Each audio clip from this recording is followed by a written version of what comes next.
Praise God, hallelujah. Magpapatotoo mo na matahan na naman yung kaaway. Yung lalamunan ko, di ko lang may problema yata o may problema ako eh. Masakit, ate. Noon, pagka nararamdaman kong ganito, dating buhay, may naman akong gym kalamansi. Ngayon, salamat sa Panginoon, hindi na ako uminom ng gin kalamansi. Kaya nag-pray na lang. Ayun na, nag-pray ako. So, ay, gumaling pala ako. Ate, nabawasan na ako. Nakaramdam ako. Ngayon, salamat sa Panginoon na makapagsalita pa ako dito. Gusto ko lang yung text yun eh. Pastor eh, chat eh. Pastor, wala na lang muna. So, niloob na Panginoon na ako'y makapagsalita at makapagbahagi ng kanyang salita dito. Yun, salamat po. Salamat sa Panginoon. Tayo po ay dumako sa ating gawain. Tayo po ay tumayo. Inaniya po natin tumayo at umpisa ng mga awit 119 verse 60.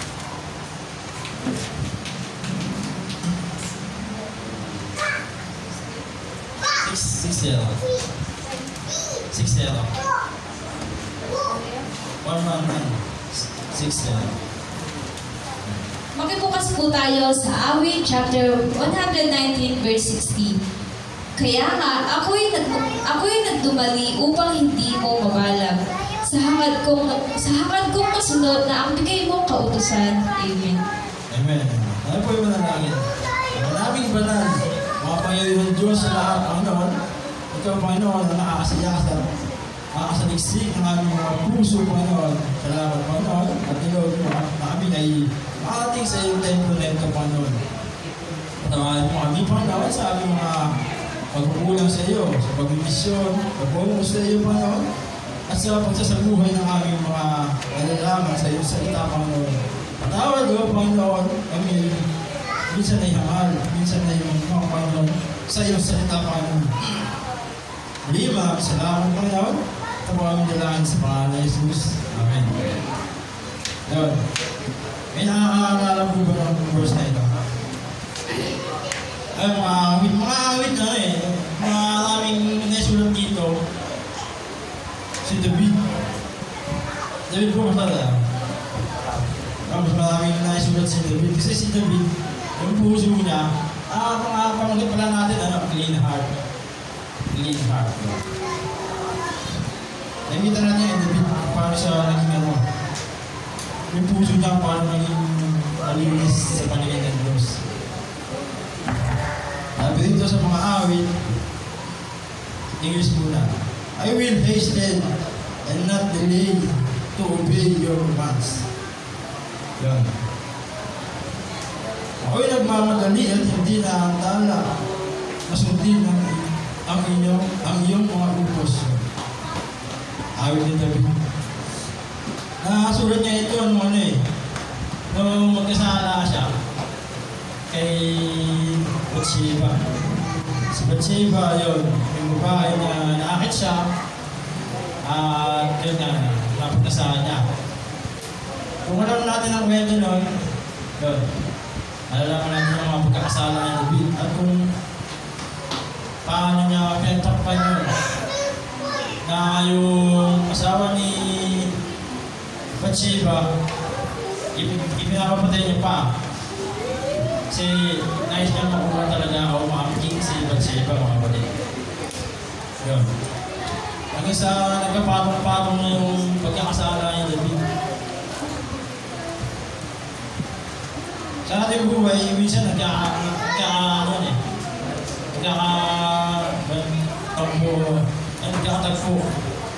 Kami nagagawa din natin yan minsan.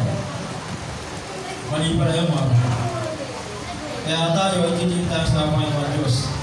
Ito, malalaman natin kung paano humingi ng kapatawaran si David. Ay basa sa unang Samuel, verse 13 to Ay, ano Samuel 13:14? 1 Samuel chapter 13 verse 14. Ngunit dahil sa ginawa mo, hindi na matutuloy iyon. Si Yahweh ay pipili ng isang tao mula sa kanyang puso na maghahari sa Israel, sapagkat hindi mo sinunod ang mga utos niya sa iyo. Amen. Amen. Ito naman yung verse kay Saul.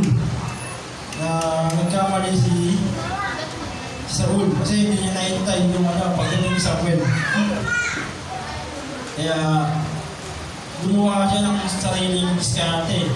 Sige, pakibasa natin yung buong talata. Ang mula sa verse 9. Ay, tama. Mula sa Samuel 13:9. 13:9.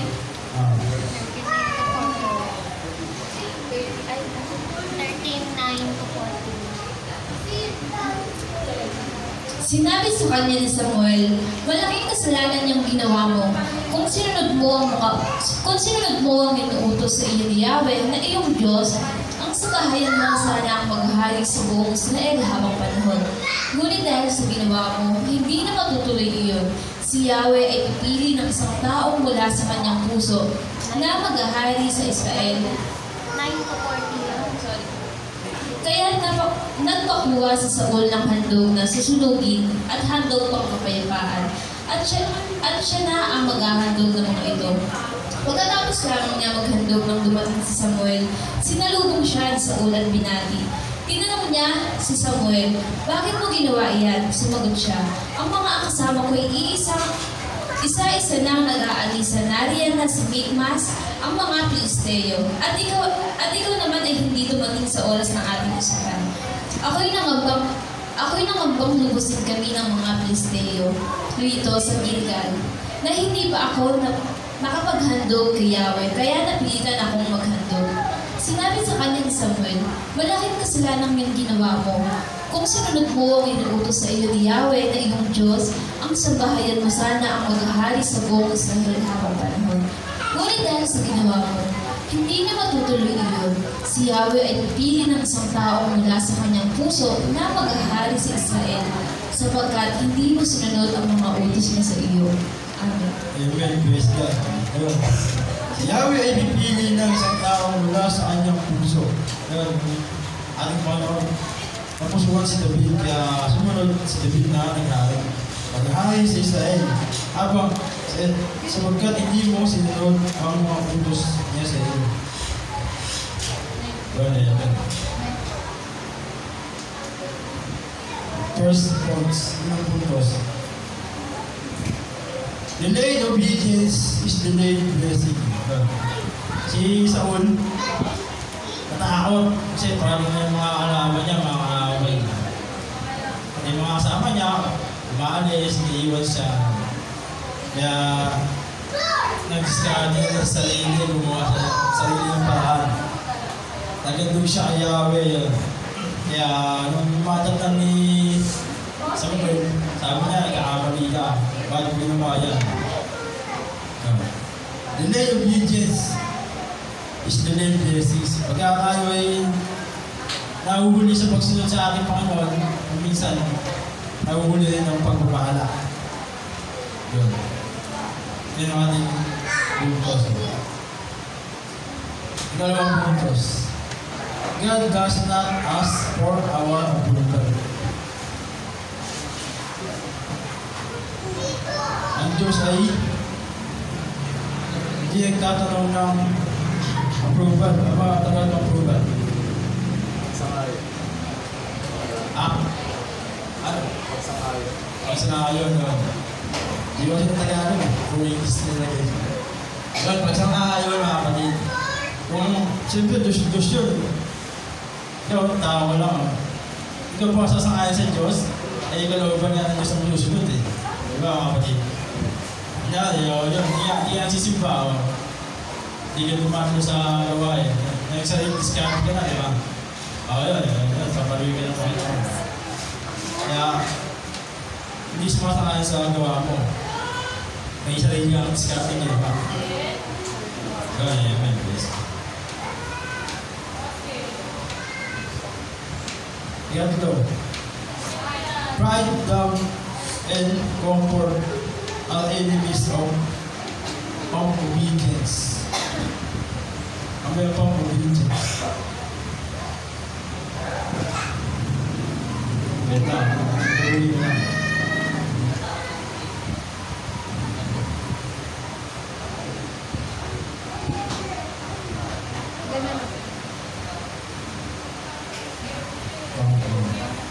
Kalayaan, wala kalayaan, wala.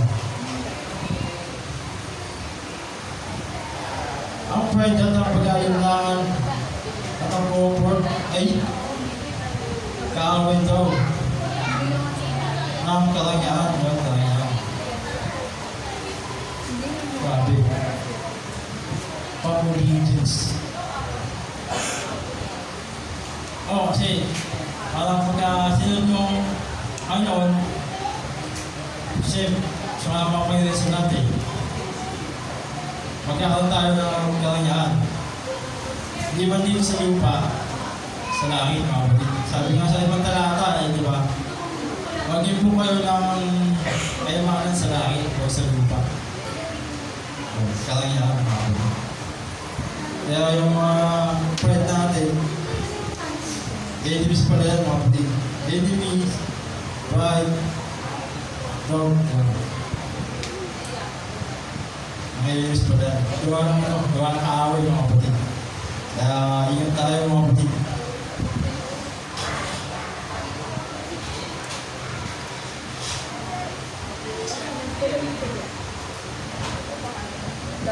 Ay basa sa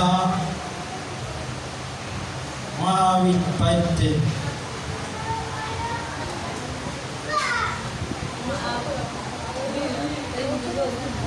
Mga awit chapter 5 verse 10.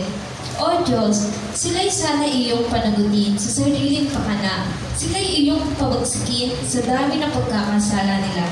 Sila'y iyong itakwil sapagkat mapaghimagsik sila sa mga... Sorry. 51:10 pala, 51:10. Sorry. Mga awit 51:10. Mga awit chapter 51 verse 10. Isang pusong tapat sa akin likhain. Bigyan mo, O Diyos, ng bagong damdamin. Amen. Maganda yung topic kanina eh. Hindi ko lang naabot. Kaunti-agad lang. Kaya tayo narito sa church na ito, aling templo. Ulitin ko lang sinasabi ng ating pastor. Tayo ay pinakabalan ng Diyos dahil wala makakapunta sa Ama kung hindi balan ng mga kaya ito, sinasama ni David na bigyan mo, O Diyos, ng bagong damdamin. Kasi yung old self natin, mga kapatid, gagawin lang yan kung ano gusto yan. Kukunin ko yan, awari, sige, hari ako, kukunin yan. Baka pa sa akin yan, babae, kukunin ko yan. Lupa, akin yan, baka pa sa akin yan. Hari siya. Pero sabi ni David, isang pusong tapat sa aking lupain. Kaya panalangin din natin sa sarili natin, mga kapatid. Isang pusong tapat para sa ating Diyos.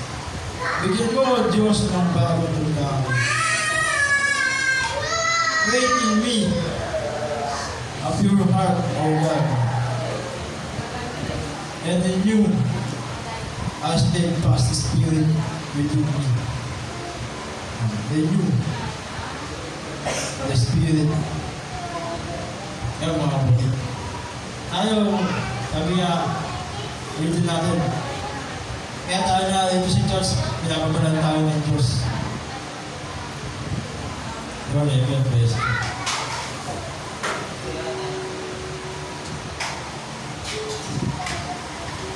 Kaya apat ang puntos. Unconfessed sins harden the heart. Kapag hindi mo na pinonfess ang iyong kasalanan sa Diyos, yung puso mo, parang magiging, alam mo yung kalyo? Mga yan, abang tumatagal. Makakapal, tapos makamanid, di ba? Magiging ganun daw ating mga puso. Pag hindi natin kinonfess yung nagawa natin kasalanan, siyempre ganyan yung pakapasabi natin. Kaya si David, nung malaman niya na siya yung nagkasala, kasi si Propeta Nathan, pinagsabihin siya eh. Alam ko ba ninyo akong kwento na kay Propeta Nathan? Yung sinabi na kay David. Una nagkaila si David. Sabi niya sa kay Nathan, "Nagpanasa, o sa anong tao na yun? Di man sa akin yung pag niya siya tao, pero parang gano'n yung sinasabi sa Diyos na yun." Yan. 5. Admitting sins is the first step to having a pure heart. Admit. Ano ba talaga ng admit? Gano'n daw. Yun, pag-aamin mga kapatid. Aminin mo ang kasalanan mo. Ito ay unang hakbang para magkaroon ng pure heart. David yun. Nung nalaman ni David yung kasalanan niya, inamin niya agad sa Panginoon. Hindi siya nakapatawaran. Ano sabi sa balik tayo sa verse 119, 16. Mga awit.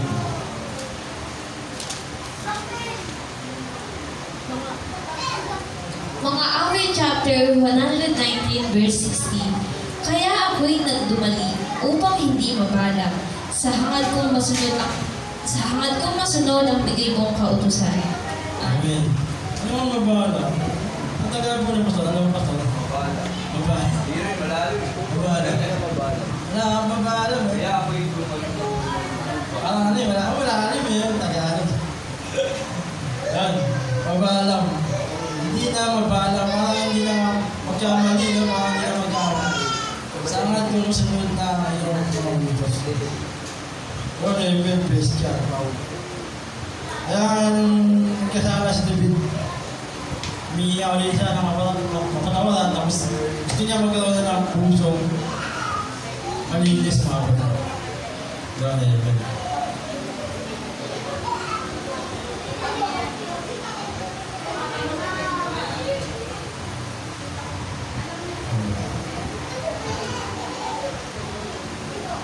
Yun.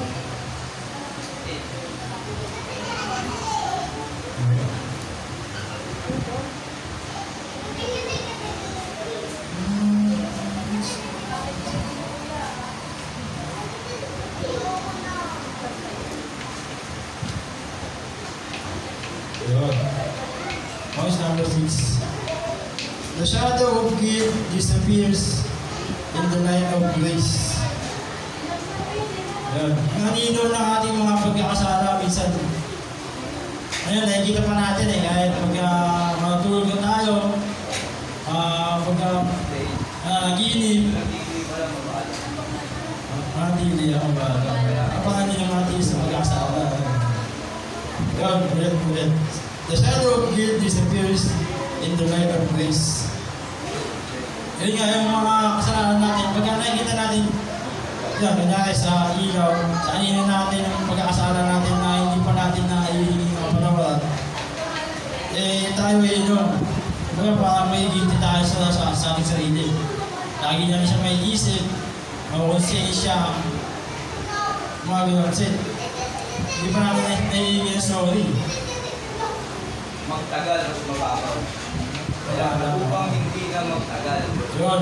Kaya yung mga kasalanan natin. Kaya, ako yung nagmamadali yung hindi na matagal yung pagkakasala sa ating buhay na nagawa, mga kapatid. Salamat yung masunod na ang bigay ng kautusan. Sa atin, maraming binibigay ng kautusan namin mga noon. Yun, bigay ng kapatawaran. Salamat sa Diyos. Kasi nga, ang nais nga ng Diyos ay hindi ba lang tayo mga kapatid. Yun, ay yung best nga dahil.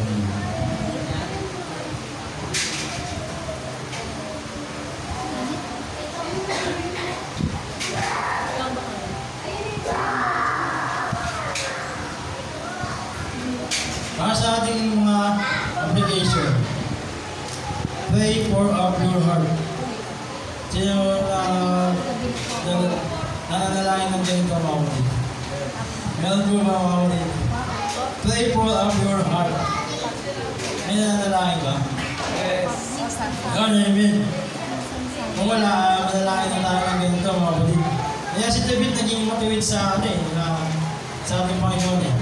Kasi nga, nung nagkasala siya, yun ang nais niya. Sa verse 51. Ano? Sige, pagdahan ko yan. Yun, isang pusong tapat. Igain mo, bigyan mo o Diyos ng bagong nagkakit. Yan ang nais ni David sa kanyang sarili. Kaya ako, minsan nalalahan ako na baguhin ako ng Panginoon eh. Kaya binago niya ako. Nais ko pa yung baguhin niya ako mga kapatid. Kasi kung hindi natin papanalangin yun, eh, yung mga naman natin sa langit, ay sa harapan, eh, mamulubog. Hindi makating sa Diyos. Yun, yung basic. Application number 2.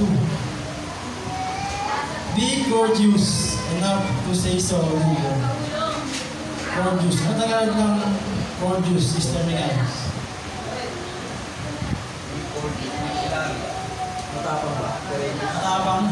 Yun, matapang mga kapatid. Be courteous enough to say sorry. Sino nag-sorry dito mga kapatid? Pag nakagawa sa laran. Taas ang kamay. Amen. Ay, mati na. Amen. Bisa taas. Amen. Praise God. At sa asawa ko, minsan kayo din. Minsan matigas din. Ako, hindi ka daw sa sorry. Salamat sa Panginoon at sa mga nagpapayos sa akin na sorry. May sorry. Lumilipas nga lang ng sa pero matapang ko na hinaharap yung sorry. Kapag sorry sa akin niya. Kaya kayo, kung may part talaga kayo, hindi agad ng sorry, kayo ng patagalin, maayos na agad ng relasyon. Hindi nyo siyempre magkakawalan yun. Gusto mo ba yun mga kapatid? Hindi ka naging sorry, takimulan mo siya. Bawal naman, di ba? Yun, amen, please. Present your gift before the cross of Christ. Present your gift before the cross of Christ. Lord the President. Present your gift before Guilt? gift. G-U-I-L-T. Before the cross of Christ. Amen, praise God. I-present na daw natin na ating mga nararamdaman o ating kamalian sa ating Panginoon mga kapatid siyempre. Yun nga, sabi dito, before the cross of Christ.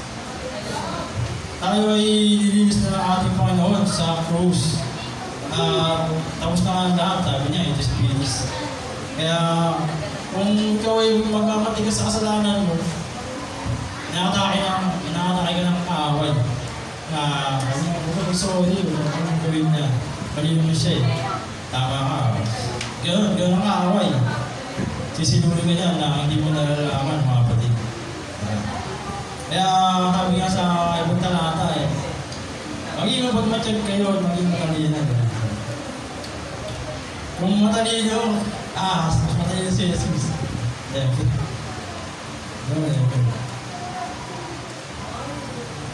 Number 4, do not reschedule God's blessing.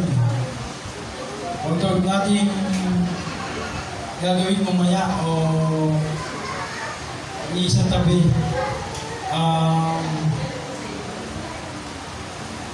Ang blessing ng Diyos ay may schedule. Yung hindi mo na natin susundin. Huwag daw pala yun. Ngayon, para sa bahay, kaya sa church. Okay, yung tuso ka, gawin mo na agad. Pero huwag mo na sabihin mamaya. Anak, ba't ka? Maaga pa naman. So, do not reschedule God's blessings. Sabi nga kanina, di ba? Delay obedience is delay blessings. pagka na-delay yung utos ng Diyos sa'yo, na-reschedule na yun. Sino halimbawa na sa Biblia? Si Jonah sa kapatid. Yun, hanggang sa pinagalit niya yung dagat, di ba? Ayaw mo sumunod daw, hindi kita pa pupuntahin dyan. Yun ba, yun. Kaya sabi, do not reschedule God's blessing. Number 5. Treat God as boss, not an employee. Sa panahon ngayon, nakahuso yung mga boss. Mga boss, di ba? Yun, pahigsama, ayun. Kaya sabi sa ating Biblia, siyempre, ang pinaka-boss natin, ang Diyos. Treat God as boss, not an employee. Pagka tinuloy yung empleyado ang Diyos, eh di ikaw na ang Diyos nun. Kasi, kabaligtarin mo na eh. Ibinibiti mo na yung salita ang Diyos. Ikaw na ang nusunod, di ba? Ikaw na ang boss. Kaya, ang application natin ay treat God as boss, not an employee. Makakatapataka ako pa yung Diyos, di ba? Bakit naman yun? Kaya, treat God as boss. Number 6. Obey quickly, for God does not make mistakes. Amen, praise God. Obey quickly. Ano ba yung quickly? Mga kapatid, Tagalog. Quickly. Mabilis. Kumbaga, obey quickly. Sumunod ka lang mabilis. Sumunod agad. Sumunod agad. Para sa Diyos. Huwag ka gagawa ng mistake. Do not mistake. God. Amen. Praise God. Yun nga, pagbabalikan natin yung photos ulit kanina, yung delay na blessings mabalik. Pagka hindi mo nasunong photos na Panginoon. Amen. Naikli lamang ang ating pagbabahagi. Ewan natin na mabahagi ngayon, mga kapatid. Hindi ko alam na busy yata nakasama. Pagiging yung pagkakasama. Yun, amen. Praise God. Nakamahan pa naman. Hindi mo nakapag-convert na yun. Patawad pa naman. Yun. Nakamtasama tayo. Wala yung sabihin yan. Parang bilis na nangyari. Kaya yung mga kantahin mga kapatid, Purify Heart. Ay, Refiner's Heart. Tayo po ito mo yung lahat, tayo po yung mga itang Refiner's Heart. Maganda kasi yun dyan, maganda kasi yung meaning ng Amen. yung kanta, yung bisa natin. Hallelujah. Sino ang bisa natin? Purify my heart. Hingatan natin. Refiner's Heart. Refiner's Heart.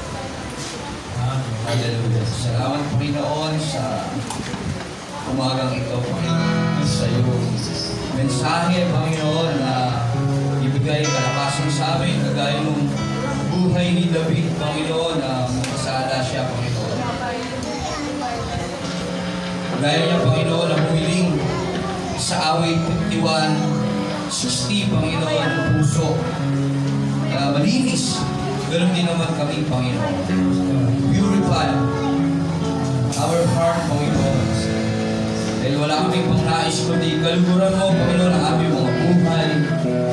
Kaya Ama, sa pangalan ng Jesus, ang ipadala na Espiritu, patuloy mo ipadala sa amin, Panginoon, manatili at maghari sa aming buhay. Panginoon, sa gano'n, ang aming maruruming puso, Panginoon, mapalitan ng malinis na puso na kagaya mo, Panginoon.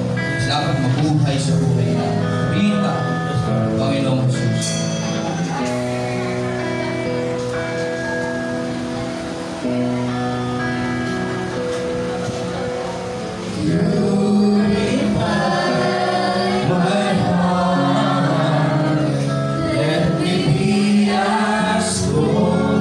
Precious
given me Hallelujah. humanity, faith, and courage to fight pride, doubt, and comfort. It is my desire to obey you, Lord, as soon as possible.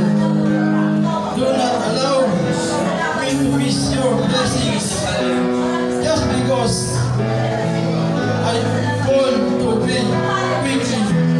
Do not allow me to postpone or delay your blessings just because I am stubborn. Let me practice firm obedience. Yes, I pray this in Jesus' mighty name. Amen. Amen.